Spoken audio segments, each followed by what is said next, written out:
Oke, salam kenal dari saya Gibson untuk sahabat-sahabat saya di channel saya Gibson Henrico.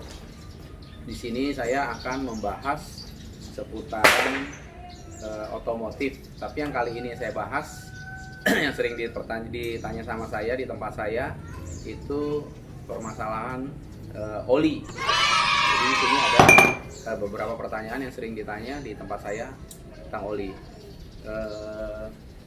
Bagaimana cara memilih oli yang tepat untuk mobil? Kalau bagaimana cara memilih oli yang tepat itu, saya selalu bilang, saya sarankan untuk menyesuaikan dengan manual booknya aja. Misalnya di manual booknya dia 530, ya dia harus pakai 530. Misalnya mobil A harus pakai 020, ya dia harus pakai 020. Lain kalau misalnya mobil yang sudah umurnya udah lama, itu lain lagi. Gitu. Tapi kalau untuk memilih oli yang tepat ya seperti itu dulu, sesuaikan dulu mobilnya ini. Kalau mobilnya baru ya kan, tahunnya masih bagus, disesuaikan aja dari manual booknya si mobil itu sendiri.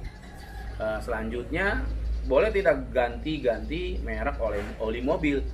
Ya boleh saja, yang penting semasi SAE-nya itu sama, boleh saja gitu. Yang penting SAE-nya sama ya, misalnya 530 ya diganti ke 530 dengan merek yang berbeda, nggak apa-apa gitu. Terus boleh tidak ganti, pertanyaan selanjutnya, boleh tidak ganti SAE oli mobil? Jadi maksudnya ini olinya SAE-nya ganti-ganti. Kalau saran saya pribadi, kalau ganti SAE itu sebetulnya tidak usah lah. Kalau misalnya ada SAE-nya yang sama, lebih bagus tidak usah, karena akan mempengaruhi kinerja mobil itu sendiri. Misalnya mobil itu 530 encer, diganti ke 1040, itu kan akan mempengaruhi kerja mobil itu sendiri. Bebannya pun agak lebih berat karena olinya agak lebih kental, oli akan lebih lama lagi naik ke mesin gitu. Jadi kinerjanya lebih berat, apalagi diganti yang ke lebih rendah lagi, ya itu lebih tidak bagus lagi gitu. Kalaupun memang mau mengganti ya 530 full sintetik misalnya, dia diganti ke semi sintetik, nah itu masih nggak apa-apa lah. Tapi kalau misalnya diganti yang ke lebih rendah lagi, ke mineral gitu 2050, itu tadi saya tidak menyarankan gitu. Tapi itu balik sama orangnya lagi lah. Pertanyaan selanjutnya, bagaimana sih membedakan oli palsu?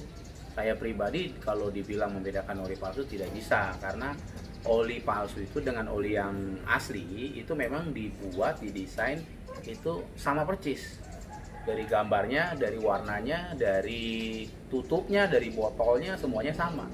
Saya tidak bisa. Jadi kalau untuk membedakan oli-oli seperti itu tidak bisa. Jadi saya sarankan untuk membeli oli ya di tempat yang terpercaya, terus di tempat langganan-langganan kalian. Saya sarankan seperti itu. Nah kebetulan kalau di saya itu olinya yang kita sediain itu bermerek Gulf olinya. Ini saya beli langsung dari distributor resmi di Indonesia. Oli Gulf ini sudah saya jual di toko saya. Itu dari testimoni yang udah pemakai-pemakainya, dia bilang olinya bagus, enak, enteng, dia bilang. Itu dari testimoni yang dari pelanggan-pelanggan saya, semuanya puas dengan oli Gulf ini. Saya sudah jual dari yang 530, yang 530 Eco, dari yang 530 diesel, TEC-TD, Euro 6, nah itu semuanya puas, merasa tarikannya lebih bagus, mobilnya lebih enak lah. Nah itu. Terus selanjutnya, kapan kita ganti oli mobil? Kalau kapan ganti oli mobil itu begini, kalau oli mobil itu kalau untuk menurut kilometer di 530 itu full sintetik itu 10.000 km. Nah kalau untuk yang semi sintetik itu kan 5.000 km. Kalau yang mineral itu biasanya 3.000 km. Jadi itu kalau mengacu pada kilometer. Tapi kalau mobil itu juga keadaannya dipakai misalnya di jalan, di kerja, terus kita macet-macetan, odometernya itu kan tidak jalan tapi mesin itu tetap bekerja, jadi oli itu tetap bekerja. Nah seperti itu, jadi kan mengurangi viskositasnya juga. Nah, atau mobil keadaan dipanasin pagi-pagi kita nggak pakai, dipanasin terus gitu kan. Nah, itu olinya juga tetap bekerja, kilometernya tidak berjalan.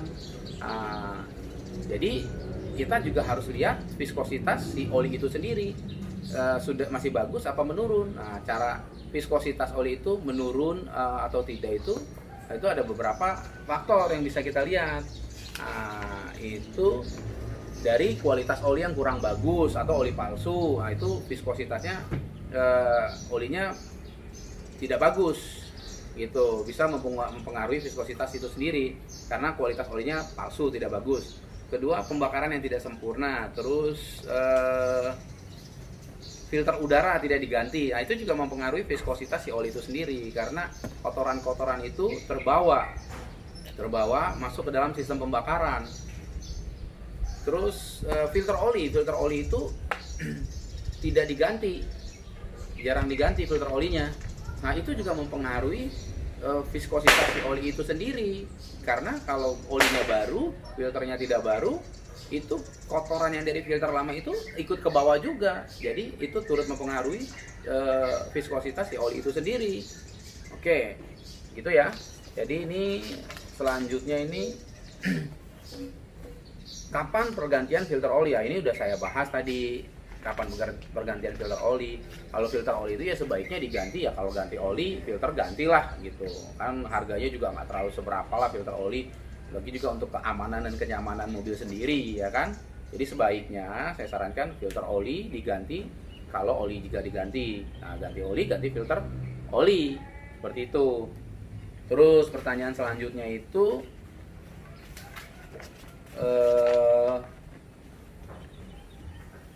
oli untuk mobil bensin dan diesel sama atau tidak? Kalau oli untuk mobil bensin dan diesel itu tidak sama. Jadi gini maksudnya, kalau mesin mobil bensin ya sebaiknya pakai oli bensin. Tapi kalau mobilnya diesel sebaiknya pakai oli diesel. Nah, itu kan sudah disediakan. Tapi kalau pakai oli yang campur, dia bisa bensin bisa diesel, itu tidak saya sarankan. Karena spek olinya itu rendah. Jadi lebih bagus itu kan oli sekarang udah pada canggih-canggih ya, udah bagus-bagus ya. Kalau misalnya oli bensin ya pakai yang oli bensin. Itu kalau misalnya oli diesel, pakai oli diesel. Kan sekarang udah ada 530, 540 khusus untuk diesel. Nah, kebetulan kalau di saya itu 530 dari Gulf, itu TEC-TD 530 TEC-TD itu sudah Euro 6 sudah, dan olinya juga sudah support untuk turbo itu sudah pasti gitu. Jadi sudah pasti lebih nyaman dan enteng lah. Nah, seperti itu. Oke teman-teman, udah segitu dulu dari saya. Sampai jumpa, nantikan video-video saya selanjutnya. Terima kasih, sukses selalu.